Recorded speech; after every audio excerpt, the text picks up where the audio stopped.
Hi, this is Islip Town Supervisor Angie Carpenter with Supervisor Spotlight in our makeshift studio here at Town Hall. We are still, unfortunately, enduring COVID, so things have changed a little bit. We're not in our normal studios, but we do want to thank B103 Radio for airing our show, in addition to Channel 18, ITV.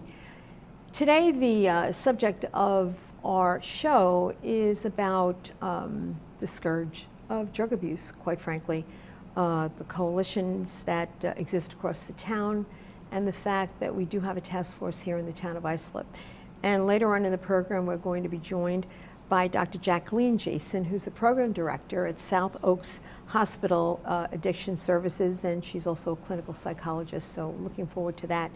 But right now, we have with us in our first segment, MaryAnn Pfeiffer, who is the chair of, actually the co-chair, along with Drew Scott, of Islip's Town Opioid and Addiction Task Force. So MaryAnn, we thank you so much for your willingness to volunteer to be the co-chair and a member of the task force. And it's been in place now a couple of years, and I think doing some really good work.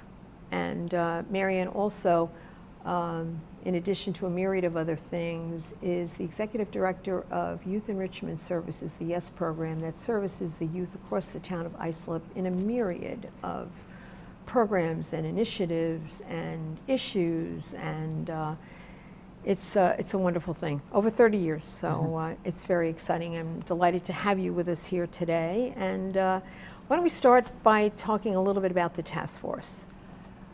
Well, I mean, the task force was born out of the devastating numbers that we were seeing right here in the town of Islip, and Islip has always been on the cutting edge, and certainly under the current supervisor, Angie Carpenter, we just saw these devastating numbers of heroin overdoses and suicides, most likely connected to opioid heroin abuse. The supervisor reached out to me as the CEO of Youth Enrichment Services. We have a prevention division which really works at preventing substance use and abuse as well as violence. And she was in contact with Drew Scott, who had also suffered a personal loss very much in that month or two that we originally started meeting. And the town commissioned the task force to go ahead and start working on these issues, awareness, anything that could help in any way to begin to alleviate some of the things that we were seeing right here in the town of Islip. And so we met. We had a lot of different sectors of the population, which in and of itself a task force can serve. It's a little bit different, but can serve as a coalition of sorts.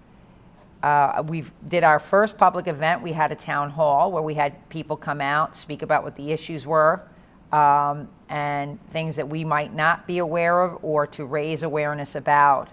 After our town hall, we were presented with the idea of going purple, and therefore we now have Islip Goes Purple. We did our inaugural Islip Goes Purple right here in the hamlet of Islip, in which our town government resides, and in 2019. And this month, in 2020, we have made it go town-wide. Kathy Koenigsdorf from the JK Foundation had seen a town in Maryland go purple in recognition of Recovery Month, recovery from substance abuse, whether it was heroin, alcohol, recovery and treatment. And purple is that color that signifies that. We did our kickoff here in the town of Islip this year on August 31st, which is the International Overdose Awareness Day that leads into this month of hope. So it's a very sad moment when we reflect of all of our young people and any age we've lost to addiction. And then we go into a hopeful month, purple. There is hope, there is recovery, awareness, bringing our community together. So that's kind of the history of how we ended up in 2020 during a COVID crisis, a pandemic that we have, none of us in our lifetimes have ever experienced. And I'm so proud to say that the task force and Good Samaritan Hospital and Northwell and South Oaks among so many others, really came together and made it happen. So we really kind of covered a significant area across the south shore of the town of Islip. And again, more to come in the years coming, and it is supposed to grow. So that's in a nutshell about what Islip Goes Purple, the initiative began, and where we're at. One of the negative impacts of the COVID epidemic has been a spike in the number of cases. And that certainly is troubling. You know, people were home, people's lives have been, upended. I don't think there's a human being who has not in some way or shape not been negatively impacted by COVID. Anecdotally, I stopped by the shoe repair shop this morning to drop off a pair of shoes. And I said, how are things going and everything? And he goes, oh, it's really slow. And he said, 70% of my business are women bringing in high heels and shoes to be repaired because they're going off to work and everything. But all of a sudden, for months, people were working from home and, not dressing up or not, so, we're talking about the fact that, there isn't a person who hasn't experienced some impact because of COVID. We just touched on it briefly, but some of the things that go on at Youth Enrichment Services, I think, are so important because it sets the groundwork from an early age of a child being confident in themselves, being able to say no when something doesn't feel right, having the confidence to be able to do that. And some of the programs from an early age that take place at Youth Enrichment Services really do lay that positive groundwork. And, I think you can't ignore the need for that. And it's very important, and it's difficult in these times when funding streams are so challenged, and we hear every day, from the state. We're hearing now as we are in the throes of putting a budget together for next year that our highway funding is cut 20%, our aid to municipalities funding is cut 20%, not-for-profits are going to be cut. And how do you, struggle to put something together that's fiscally, responsible and not, using one-shots and, Right. fiscal gimmicks? Because if you do that, it's only going to come back to bite you. Next year, it's only going to be Absolutely. worse, So these are trying times, and but really what you're doing there, yes, every day. And I know during the pandemic, and maybe you want to talk about that, the child care program, on a dime, you guys were able to rework your summer programming and everything else that you did to be a child care provider for essential service workers. And tying that into where we have people who struggle with addiction, whether it be substances, heroin, alcohol, gambling, isolation, anxiety. So a pandemic is going to drive that. I mean, that's, and I know we have an expert who's going to speak of that, but we do address that. And certainly, so in March, when everything got closed down, schools, everything, we had so much need for essential workers who couldn't stay home with their kids. So we went right into business in late March, within 2 weeks, with all the regulations in place and the support of the town. And we just continued on right into the summer. Masks do work. I can't say enough about them. I want to knock wood. And we have full day right now, hybrid programming.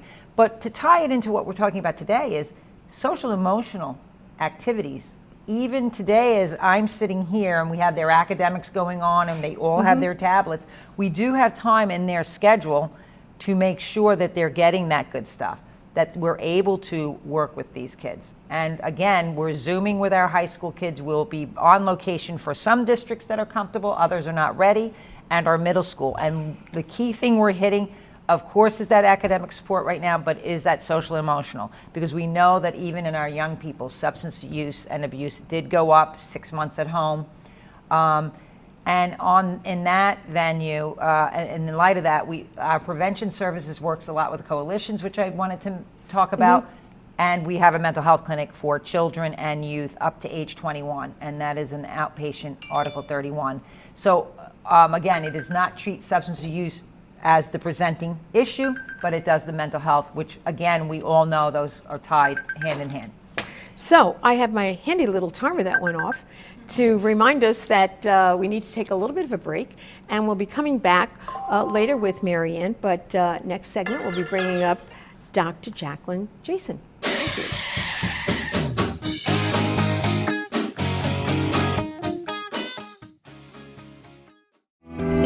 You are watching ITV, Channel 18, Islip Television.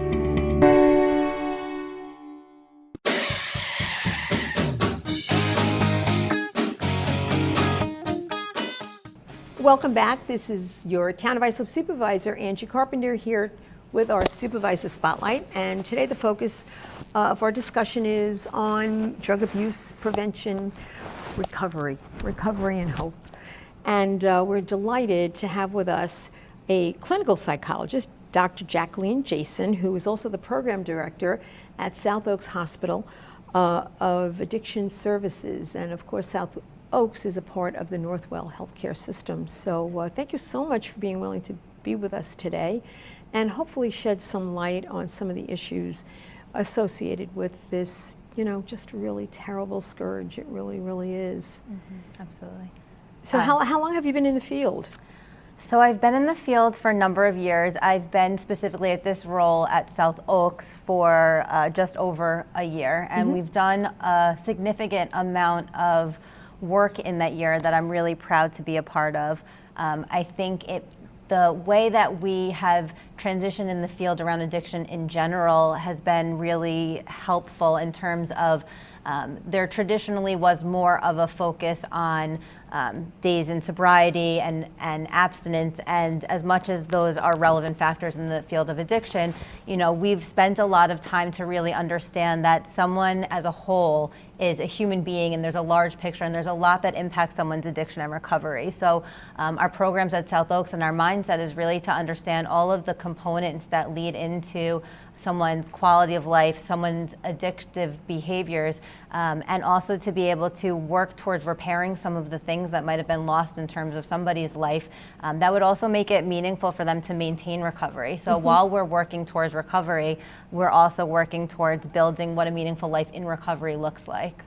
When you said someone's addictive behaviors, and earlier in the program we were speaking with Marianne Pfeiffer of Yes Enrichment Services, is there a way of kind of predicting if a child has a predisposition to addictive behavior and some strategies that parents can embark upon so that they kind of steer them away from that kind of lifestyle? So absolutely. So when we're talking about addiction, one, we do talk about it in terms of that we know this is a disease and that we know that this is a family disease in a lot of ways, meaning that there's an impact on the whole family unit when someone is struggling. Oh, sure. And also that there are certain things and people that are more vulnerable to addiction than others. So having a family member who has a history of struggling with addiction would make somebody more likely to also struggle with addiction. So if we know that a family member has had this difficulty, then it's helpful sometimes to have education around that. I think for adolescents specifically, one of the things that we try to do sometimes is to protect these children by sheltering them from information, which could actually backfire in a lot of ways because being educated allows us to be fully informed. So whether that means the family history so that we're understanding that I might be more vulnerable, that's one piece of it. Another piece is understanding what it might look like if I'm starting to fall on that course of addiction, what the difference is between use and addictive behaviors. And for an adolescent, it can be particularly challenging. And I know we're talking about education and early prevention. There is more of a normalcy to certain drugs, to experimenting. And if we have these predispositions, it can be a lot more dangerous. So having the education, having the understanding of at what point is this different than what my peers might be doing, experiencing? Am I seeking it more? Am I using it more? Is it having more of a negative impact on my life? Do I have this family history component? And also there are certain things that we can do in a household to just help to reduce some of the vulnerability to using in the first place. So one of the things that we talk a lot about is making sure that medications are locked up if they're in the home. These things go a very long way, especially because an adolescent brain is still developing. There's less impulse control, and when we've introduced a substance at that critical age, it can become more problematic. So reducing some of the access can then prolong someone using in the first place, which gives the brain more time to fully realize.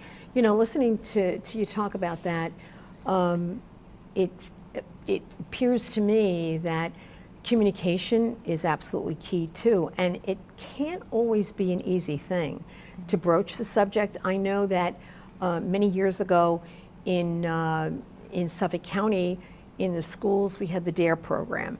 And this was a program that was done in 5th grade, and I remember going to so many DARE graduations as a county legislator at the time, and hearing them talk about it's okay to say no and so forth. But in 5th grade, having those kinds of discussions, and hopefully having the kids bring that home and have that discussion and make it a little bit easier for parents to broach what isn't always an easy subject to just start talking about. So, what would be some of the strategies that you could give parents to be able to educate their kids? I think having very open-ended questions, being really mindful of our language is very important. So people in general, particularly children and adolescents, might be more sensitive to interpreting certain language as judgmental or as accusatory. So being able to ask questions, the way I like to think of it is as if I'm a detective and I'm just trying to get more information so that I can fully understand and see the whole picture, instead of trying to make an assumption and then problem solve from there. So instead of saying, I get that you're feeling really anxious and isolative because you haven't been in school for this amount of time, but you can't keep getting high, for example, that we might be asking, what is this about? What is this doing for you? I'm noticing this. Are you noticing it too? What's going on? And being able to really hear the answer, which I know this is harder than it sounds. So when we are the guardian, the parent, and we're hearing difficult things and we want to just be able to say, stop doing that, or that's not helpful. And parents don't want to have difficult things happening with their kids. You want their lives to be perfect and so forth. So it's really a challenge and it's really difficult. Yeah. So I think being able to take a step back and prepare ourselves before we go into these conversations, specifically setting a time aside, this is when I'm going to have this conversation, prepping myself about the language that I want to use, these are the specific bullets that I want to address in a way, helps us to be prepared for those conversations. So tell us a little bit about, and we don't have a tremendous amount of time, but I would like to give you an opportunity to talk about some of the programs and services that you do have there at South Oaks. Great, thank you. So we have an outpatient program as well as an inpatient program. So our inpatient program is an inpatient rehabilitation program specifically for substance addiction. And that program is about a 28-day program where, again, we are really learning how to replace certain behaviors that were helpful for us in some sense in terms of initially around addiction and served a function at one point that no longer serves us. So we've worked really hard to make sure that we implement specific practical strategies that are based in research, evidence-based practices, and build upon that throughout the day. So our structure of our rehabilitation program is meant to mirror what a day in recovery might look like outside of rehab. The difference being that instead of going to whatever your responsibilities would be or your job might be, that your job right now is recovery. So you're going to programming throughout the day around that. And again, we're focusing on your overall life and the different domains that are part of what makes your life meaningful and your values, and discussing how we can build upon that, repair, work towards repairing relationships, whatever those things might be that have impacted your recovery and might be able to help you maintain your recovery moving forward and make it worthwhile for you. So the maintaining of the recovery, I think, is probably one of the hardest. And are there follow-up programs and things that, tools for someone who's been through the program, feels like they've got this, but you want to make sure they've got this? Yes, so our outpatient programs flow seamlessly from our inpatient program. The framework, the therapeutic strategies, the intervention philosophy is seamless. We can transition somebody from inpatient rehab to our intensive outpatient program, which is a higher structured day of an outpatient program. And then from there, once you hit your milestones, your targets, you're meeting what you need to for yourself in terms of your recovery in your everyday life, then you transition to our outpatient program. The program is designed so that whatever level of recovery you're at, there is a place for you to enter. And if you start with inpatient, that it seamlessly flows throughout the course. So there's continuity there.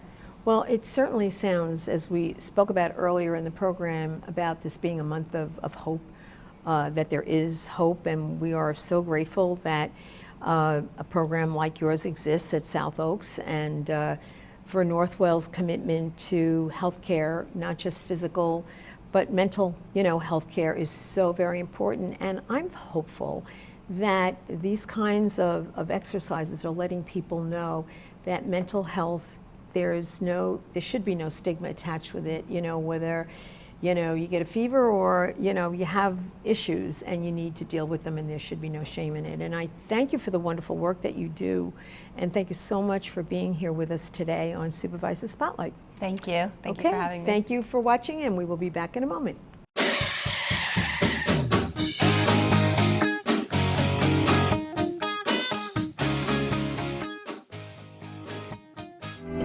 You are watching ITV, Channel 18, Islip Television.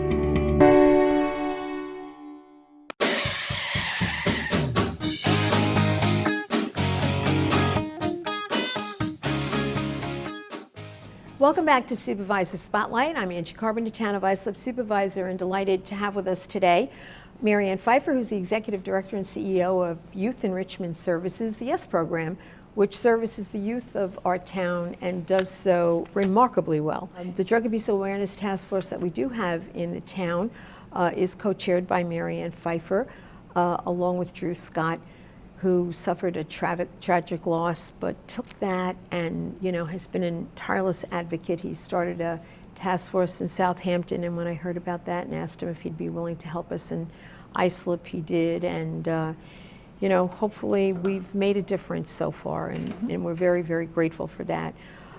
So MaryAnn, I know that you have spent decades now working in youth services and making a tremendous, tremendous difference to the youth in our town and really beyond our town. And we are so very grateful for all of your services, really. So let's talk about the task force itself and some of the things that have developed from it, because I know we've got the coalitions, and it's something that is very near and dear to your heart. And because this is how we're going to really make a difference, I think. So talk a little bit about that. Well, one of the things that the task force does, and other task force that have come before, we had the Children's Commission. Oh my years God! Back. That's where a lot of this was born out of. Oh my gosh! Well, that's we brought amazing. communities. Exactly. So when we talk about not just this task force or the anti-bias task force, where we're continually bringing the community in, and I know that this, your time here, your tenure here as our town supervisor, and even before when you were county legislator, it really is about coalition building, because you can pass all the laws you want, mask or a good point, but if you don't have buy-in from the people, and I know the governor speaks of it, but as a leader of a town, you know this as well. If you don't have buy-in, it's not going to be successful. So I want to talk about that coalition building. And back years ago, you and I were both involved with what was called WIDE, West Islip Drug Education, under Dr. Lochner and the West Islip schools, which really made some inroads into a lot of things and has morphed into the Health and Wellness Committee, now in West Islip schools. But I mean, we've been doing this coalition building here at YES. We had the first DFC grant Compass grant, which was really building coalition in Bay Shore for 10 years. It's 2 5-year grants. And then 2 years after we received it in Bay Shore, when we were in year 3, West Islip, who thought we'll never get a federal grant. Well, we showed they had a lot of DWEs at the time. And this is going back 15 years ago. We actually were able to secure that as well. And that moved into the West Islip Compass, Bay Shore Compass. But if I could just interrupt, I think it's so important. I know when that coalition was first formed in West Islip, there were so many people who went, oh, we don't have, that kind of problem here. Right, Dr. Lochner really pushed that. There's no community. There is no community. There is no socioeconomic, group that's exempt from this. Everyone is vulnerable. Everyone is vulnerable. It can touch anyone. And he did the drug-free school zone, and everybody's like, this is a middle-class community. Drug-free school zone signs. Right. Which now has morphed into this coalition building, by the way. There's no longer drug-free. It's really about building not just the schools, but it's building the community and the coalitions.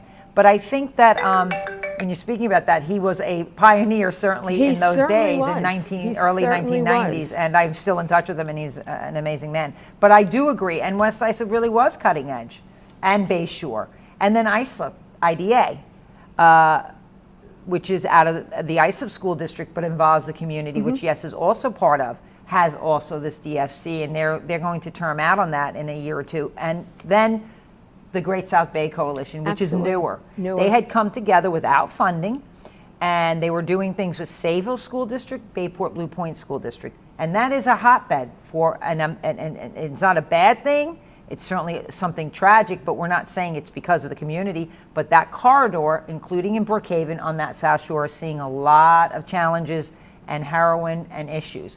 They came together, maxed out, Dorothy Johnson, and they said no more. We're going to do something. And then we were able to, in the Prevention Service Division, write an initiative, a grant, to get them some funding. It's not a whole lot of money, but it's enough money. The schools can do initiatives. We can do initiatives. And that's how that coalition, and coalition doesn't mean 5 of us who are on the PTA. Coalition means, do you have an elected official on board? Do you have the police on board? Do you have the social media, whether press? Do you have the clergy? Do you have social workers? Do you have doctors? So it's really 12 sectors that really, if you do a 12-sector approach, you'll probably be successful, and it works. So those coalitions are vital. Islip Goes Purple, we had a great story. You know what the story is about the young men who saved that life. And when I say young men, teenagers. And the parent reaching out, telling you the awareness helps, even for kids who they themselves may not be engaging, saw somebody in danger of overdosing and dying and reacted quickly. So I just think that coalition, that community base, businesses can get involved with Islip Goes Purple, or any coalition. Business sector is always important. Purple light bulbs, banners, Islip Goes Purple in Sayville, Islip Goes Purple in Bayport. Those have been wonderful. People are asking questions. People want banners, the flags, for their own homes. It's so true. I had someone ask and they took one off of the steps of Town Hall. Because and our they lawn signs are disappearing, which I said, as long as they're not being thrown away and somebody wants to put it on their lawn, I'm fine with it. So I just want to say that's so critical, and thank you to the town and the supervisor for supporting it. We are the first place, besides Maryland, really on the map doing this. And of course, the governor, they lit up Niagara Falls, they lit up the Empire State Building. So it's a work in progress. It is. To get Babylon and I'm happy to report that I spoke with Supervisor Schaefer from the town of Babylon, and he asked, what is that all about? And he goes, we're in there next year. So it will be growing. And our hope is that across the entire county, across the island, actually, that there will be that purple and that awareness. It's really what it's all about. And MaryAnn, I can't thank you enough for being here today. You've just been a stalwart when it comes to any issue, particularly when it touches our youth. So I thank you for your service, your dedication, and look forward to more things in the future. Thank you so much for being here and participating in Supervisor Spotlight.